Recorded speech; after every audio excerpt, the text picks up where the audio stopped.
Good morning, track fans. I've got an exciting one for you guys today. So we all know that Haile Gebrselassie mile world record, as well as Usain Bolt's 100-meter world record, respectively, have stood the test of time for many years.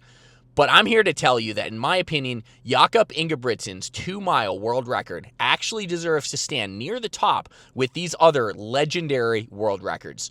So if you hang tight, I'm going to explain my reasoning for this, and I would love to hear your insights about this in a comment. So here's my take on why this is such an impressive and underrated world record.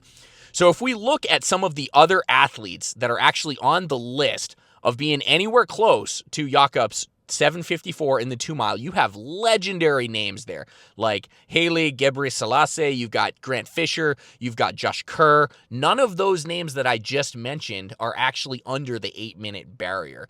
The only name that is actually under the 8-minute barrier is Daniel Komen. You guys can correct me if I'm wrong in the comments, but I believe he set his world record of 7:58 all the way back in 1999, I think. It stood the test of time for decades. And then Jakob ended up breaking that world record with a 4-second improvement in 2023. Now, think about that. So think about what I just said. We got two people in history who have ever broken the 4-minute barrier in the mile twice in a row, which is that 8-minute barrier in the 2 miles.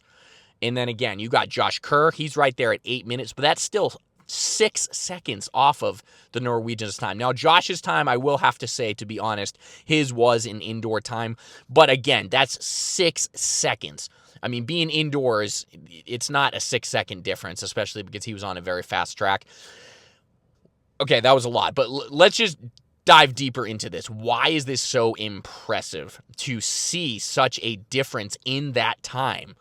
I mean, you have lots of other world records that are out there. You very rarely will have a world record that is actually 4 seconds better. And then again, you don't have anyone, even Josh Kerr is the closest person to Daniel Komen. He's still 2 seconds off, and then it goes up from there.